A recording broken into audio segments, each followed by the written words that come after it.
And if you're here today for the first time, we just want to welcome you and ask you to keep your minds and your heart open, because God has a blessing. He's perhaps already bestowed upon you a marvelous blessing. I noticed this morning also that we have not truly a guest. Pastor Victor Maddox is with us, and I think he just slipped out. He was with the praise team. He and his wife, Pauline, sang with the praise team this morning. We're so glad that they are worshiping with us. Pastor Maddox, of course, cannot be with us all the time because he is as you know, he's a field representative for the ministerial department of the Florida Conference, and he has about 55 churches that he has to be responsible for. So he's not with us all the time, but we're glad that he is with us today, and we will introduce him to you and the entire family. You know, Pauline's been worshiping with us. The children have been worshiping with us for some time. In fact, they have transferred. They are transferring, in the process of transferring their membership to this church. So we're glad for that. If you knew you had 1 week to live, how would you spend your days? That's a question that most of us don't need to give a whole lot of thought to, and I'm so glad for that. But there may be some here this morning. I've often wondered, what would I do if I only had a week to live?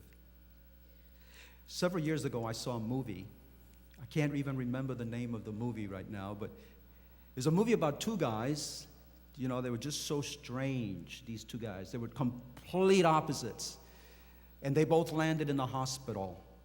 And as luck would have it, as we would say, they both landed in the same room. And as I mentioned, these two people were so opposites. One was an extrovert. He was a loudmouth. He loved to brag and talk about all kinds. The other fellow on the other side of the room, he was very quiet. He was kind of the introvert. One was made a modest living, as an auto mechanic, and he told the fellow what he was doing, and he enjoyed his job, and he had some children. They're all grown. The other guy was a multi-millionaire. In fact, he was so rich that he even owned the hospital that they were in. Some of you might have seen that same movie, I don't know. I took quite an interest in it because I saw these two opposites put in the same room, and over time, they began to understand a little bit about each other, and they began to get to know each other. Well, of course, the doctors ran all kinds of tests on them, and eventually it came back they both were dying. The doctors told them the bad news and told them they would have just a very short time to live. Of course, the news hit them like a ton of bricks, and there was silence for a day or two. Then all of a sudden, the guy, the bombastic guy, the guy that likes to talk a lot, says, "What are you going to do with your time that you've got left?" And they started to talk about that for a wee bit, and all of a sudden, this very strong extrovert says, "I know what I'm going to do. I'm not going to sit around and mope. I'm not going to sit around here and just waste away." He says, "I'm going to do all the things that I've never had time to do before." And so he says, "I'm going skiing, snow skiing. I'm going to jump out of airplanes. I'm going to climb the highest mountains. I'm going to travel the whole world. I'm going to do everything." And the other guy just kind of stayed there quietly, and he says, "What are you going to do?" He says, I can't do that. I can't afford all that. He says, "Well, I'm going to invite you to come along with me. You are going to be my guest." And after a while, they worked it out, and sure enough, these two guys go off to see the world together. And as I was watching that movie, I couldn't help but wonder how they were spending the last days that they had together. Those of you who saw the movie remember that at the very end, they both died. One of them was buried on top of a mountain, snow-covered mountain. And I can't even remember where the other guy was buried. But the thing that hit me like a ton of bricks was they spent all of that time, which was nice. All they wanted was just fun, fun, fun. All I want to do is have fun, fun, fun, because life is short, and live it up. The end of the movie, when they both died, not too many other people, in fact, no one else, including their families, were the better for it. And I said to myself, that was a very self-centered approach to life. And then I started thinking about, isn't there an opposite to that as well? And how would you compare that life with the life of Jesus, who knew, he knew that he didn't have a whole lot of time left. And I'm especially attracted to the very last days of the life of Christ, that final week in his life.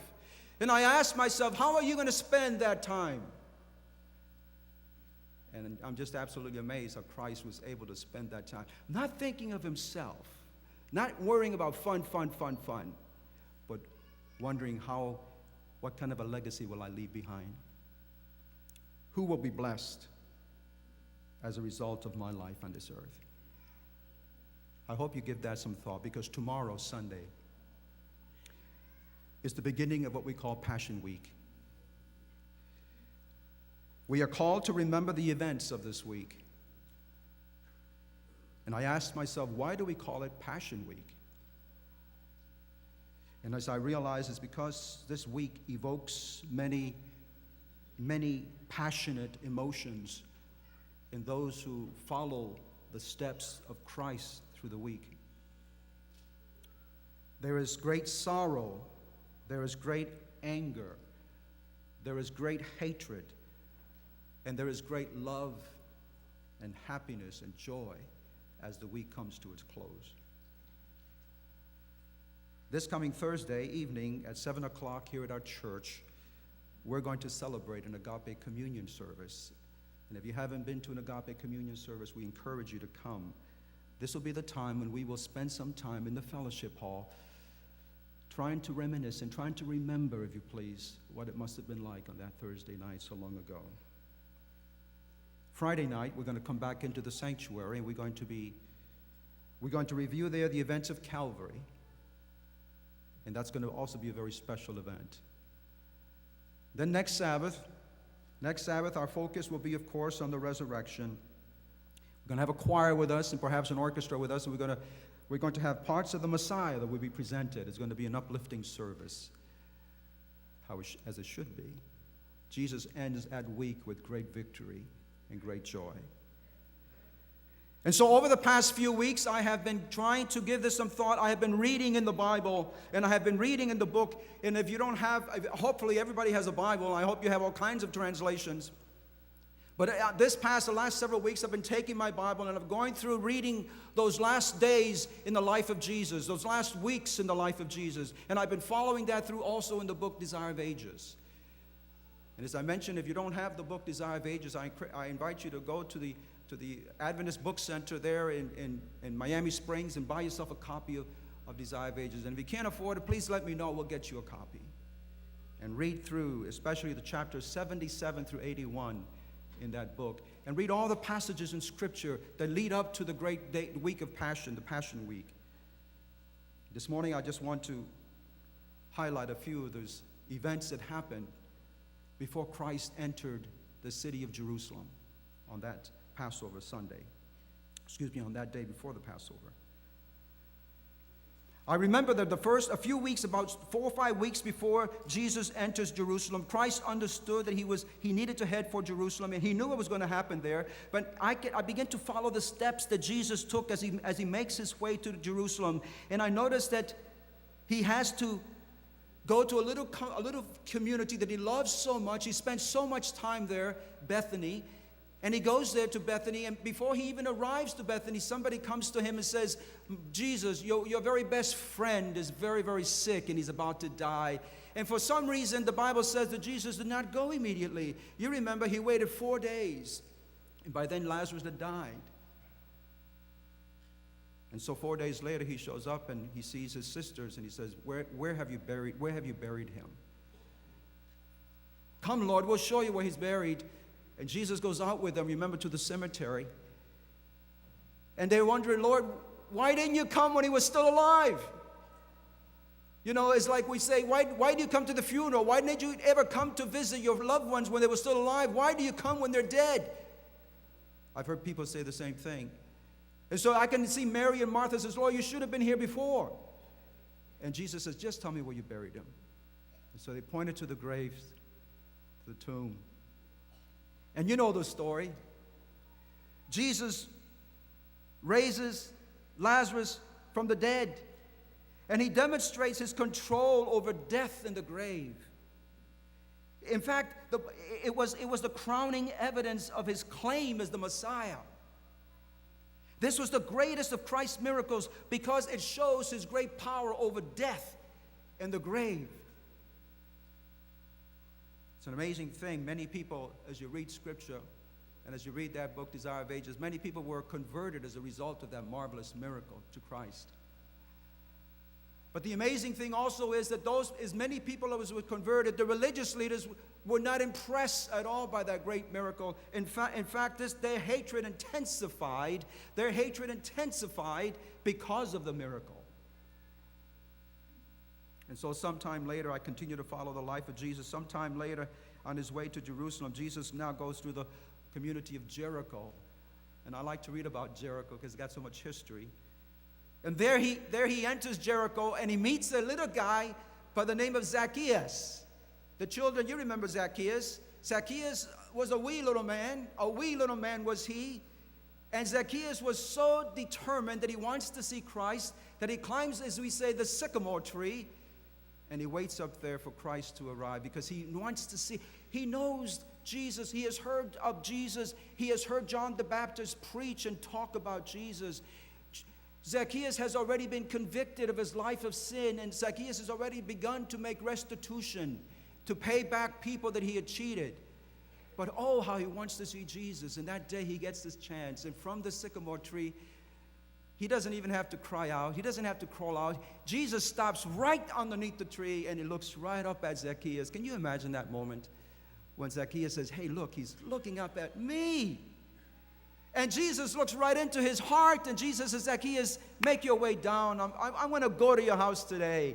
You want to come to my house, Lord? Oh, my word. And he comes down, and he rushes over to the house. And I tell you, my friends, I can see all the activity going on that day.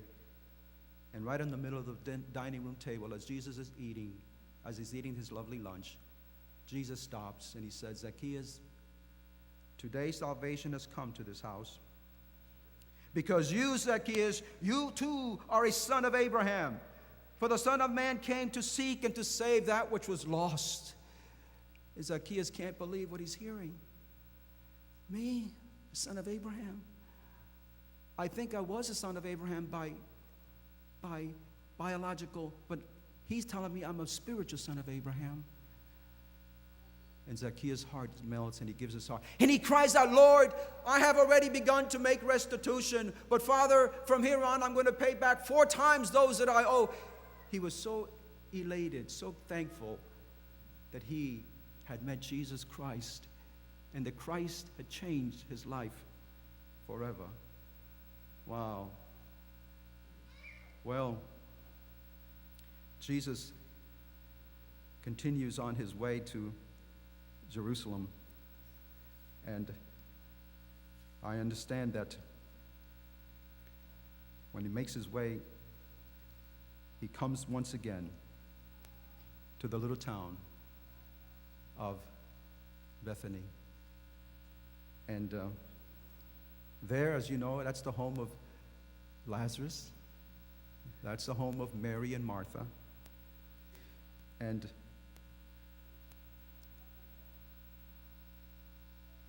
Jesus comes on Friday,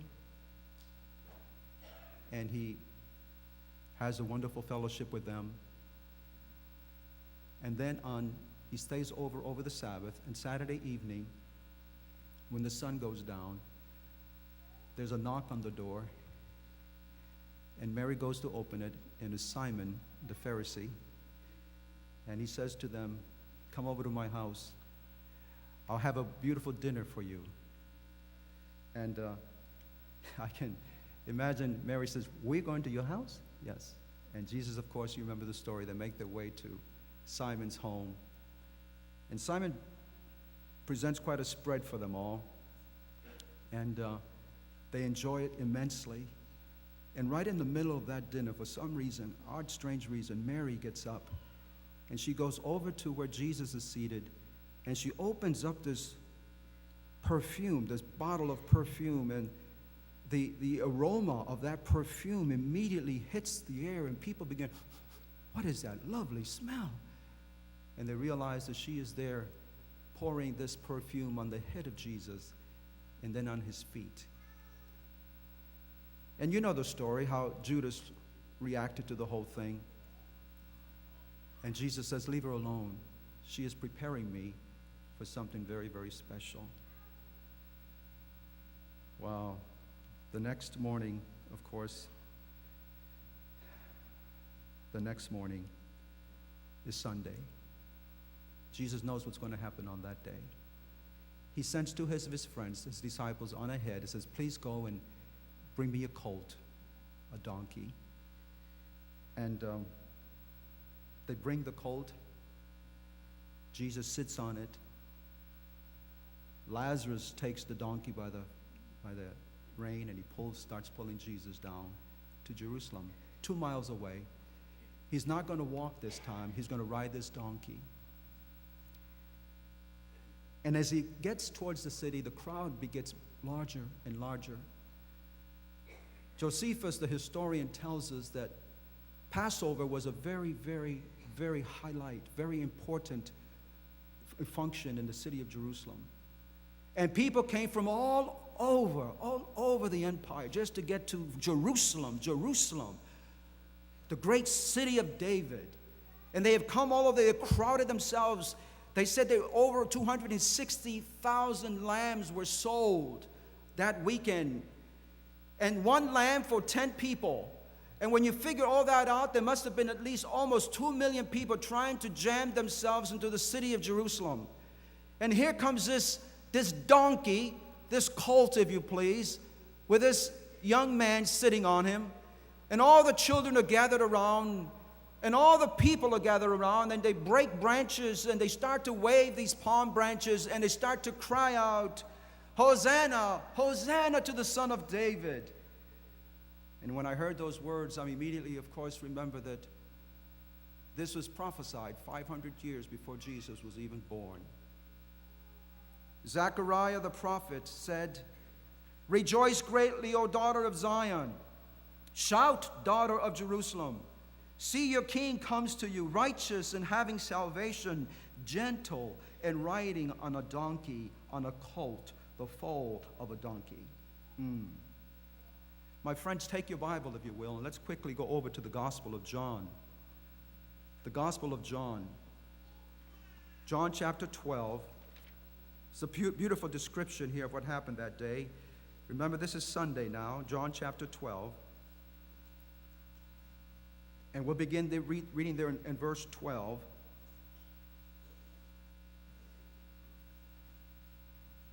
John chapter 12, beginning there with verse 12. The next day, a great multitude had come to the feast.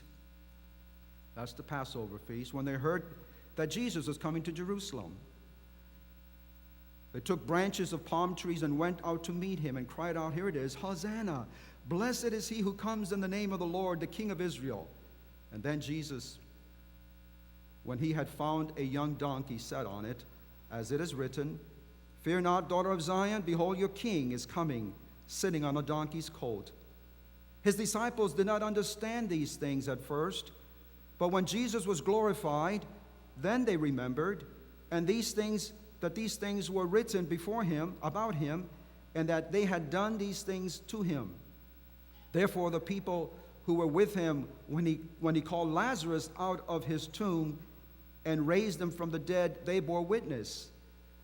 For this reason the people also met him, because they heard that he had done this sign. The Pharisees therefore said among themselves, you see that you are accomplishing nothing. Look, the world has gone out after him. Oh, I wish I could have been there to see all of that. I probably would have not understood anything, just like the disciples. What's going on? What's all this about anyways?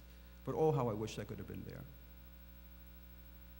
It was Passover time, and every Jew, every good, respectable Jew should have come to Jerusalem for that time.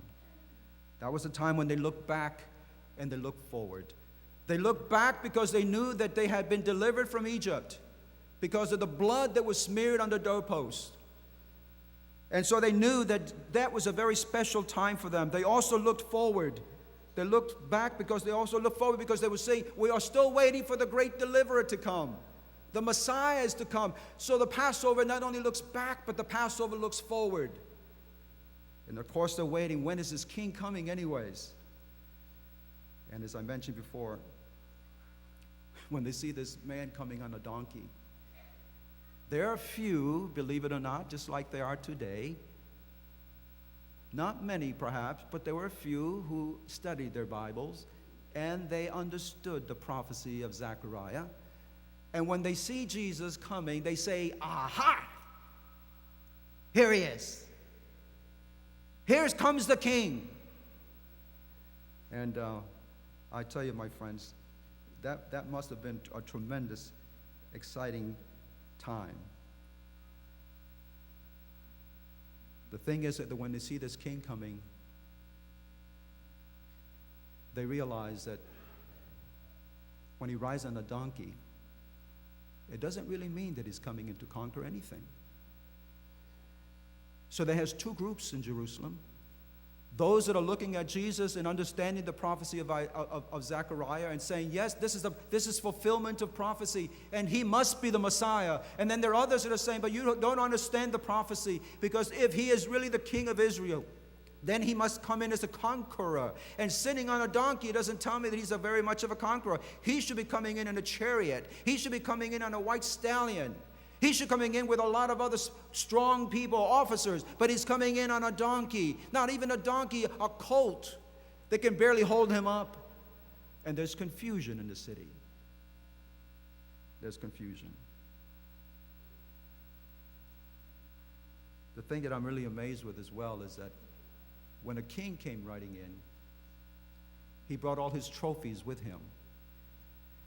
He came sitting on a stallion and a white horse. Great victory had been accomplished, and his trophies were behind him. Who were the trophies? The captured king, the generals, treasures that they brought with them.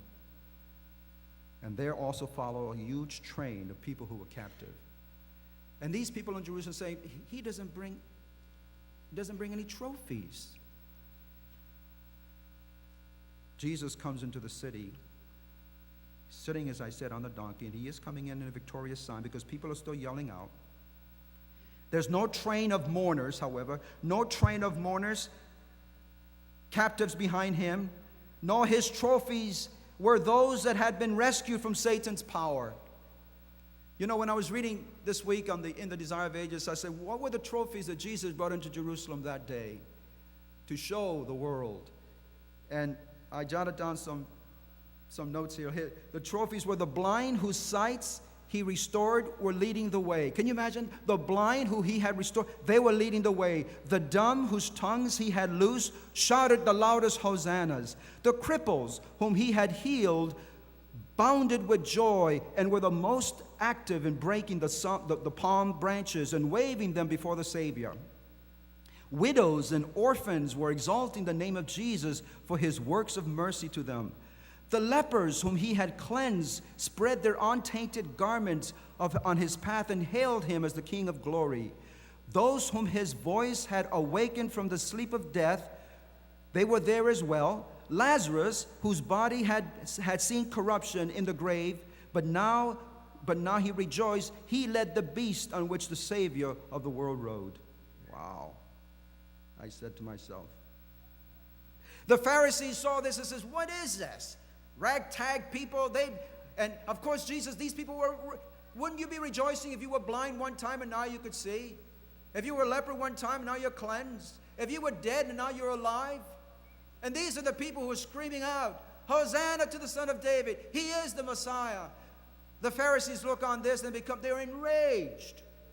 They're enraged. And they push their way through the crowd and they grab Jesus and say, you got to stop this, man. The Romans are going to get eye of this and they're going to kill us all. Jesus said something very profound. He said, just a minute, guys. He said, you know what? If these kids, if these people, these older people, these blind, these people used to be, if they hold back their tongue, even the rocks will cry out.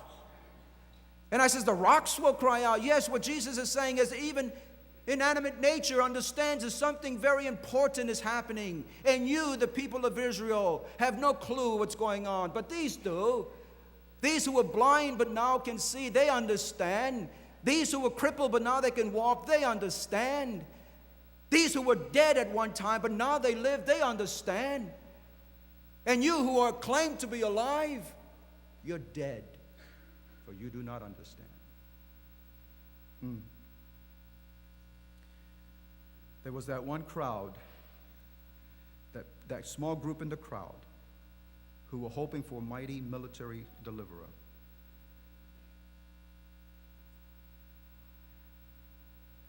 But the other people said, could it be that he is the Lamb? And it was as if all creation was crying out, behold the Lamb of God that takes the sin away, that takes away the sin of the world. What Jesus was trying to say to them, my friends, and what Jesus, I think, is trying to say to you and I this morning is that to them specifically, he was saying, Rome is not your enemy. You want deliverance from Rome. You want me to come in here and dethrone the Roman Empire. Rome is not your enemy. But let me tell you what is your enemy. Your enemy is sin, and your enemy is death. Death. I have come to bring deliverance from sin and death. Wow. Today, the world's got it all confused too, friends. I'm wondering if some of us have it all confused. We want Jesus to do some things in our lives, and we want him to do them now. Lord, take care. These are the big enemies, Lord, and you bring them out to him. Lord, take care of these big enemies. And Christ is saying to us very quietly, he says, look, you think that they're your enemies, but let me tell you what your enemy really is. Your true enemy is sin that needs to be taken care of. Your true enemy is death that will come to all men. But if you allow me to come in to deliver you from that, from sin and death, then you will know great, great victories. And you will know a resurrection. You will know a resurrection. My friends, that's what the whole issue of Passion Week is all about. As you follow Jesus all through those steps that he took, he is crying out to us today. I am the Lamb of God. 260,000 innocent little creatures were killed every year. And Jesus says, from now on, no more of that. Why? Because I am the Lamb.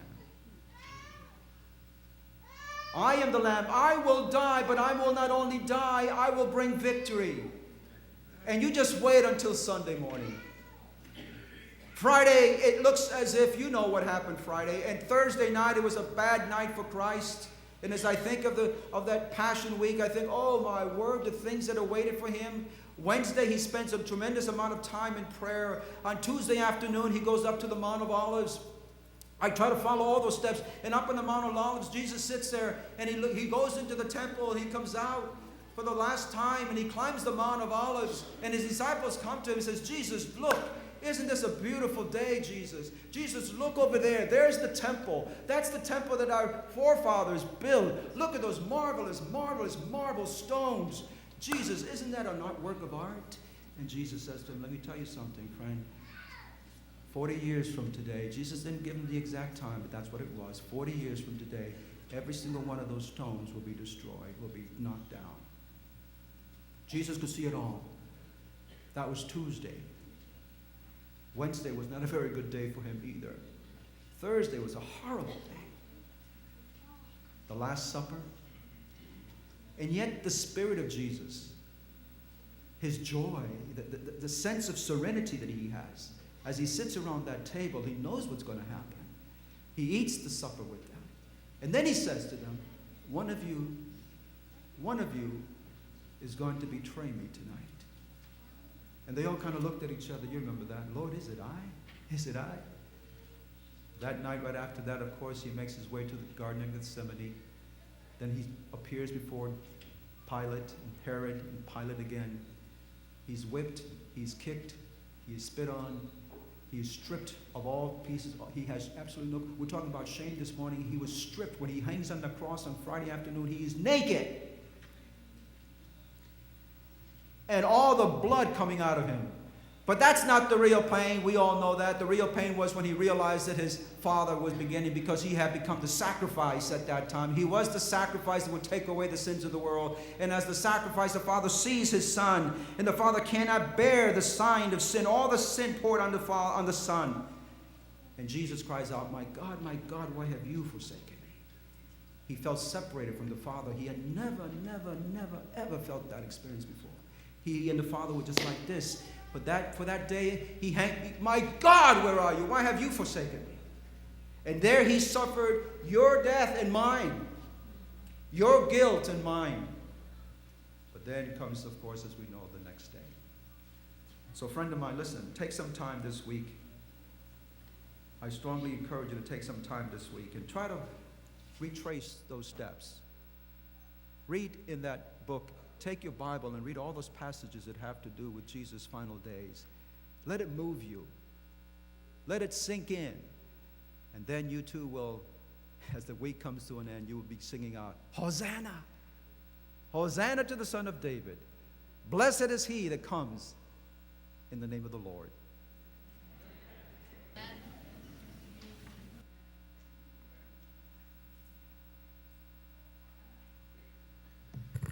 Won't you stand with me as we sing our closing hymn, number 229, I'll Hail the Power of Jesus' Name. Please stand with me.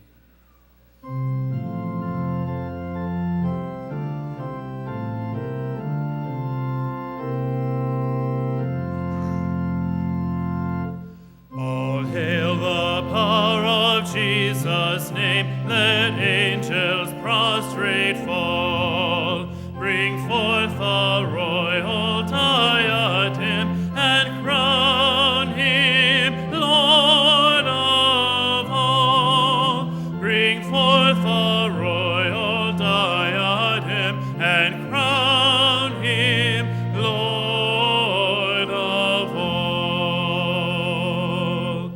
Ye seed of Israel's chosen race, he ransomed from the fall. Hail him who saves you by his grace, and crown him Lord of all. Hail him who saves you by his grace, and crown him Lord of all.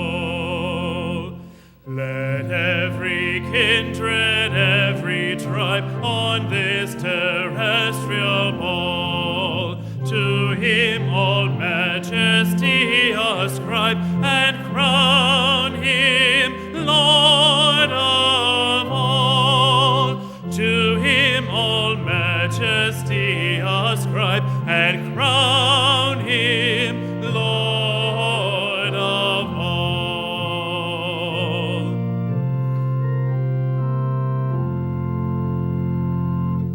Oh, that with yonder sacred throng we at his feet may fall, join in the everlasting song, and crown him Lord of all. Join in the everlasting song, and crown him Lord of all.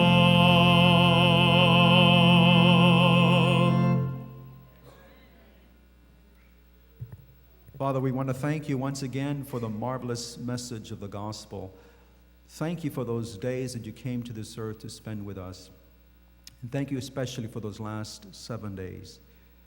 Oh Lord, we will not be able to fully understand or comprehend this side of eternity, but it's going to be a marvelous time when we can sit around the throne of heaven and look upon the nail prints in your hands and in your feet, and begin to take in the message of the cross and the resurrection. So, Father, we look forward to that marvelous day when you shall return and we shall all go home with you. And now go with us as we go back into this world, Lord. Keep us safe and keep us ever in your sight is my prayer in the name of Jesus. Amen.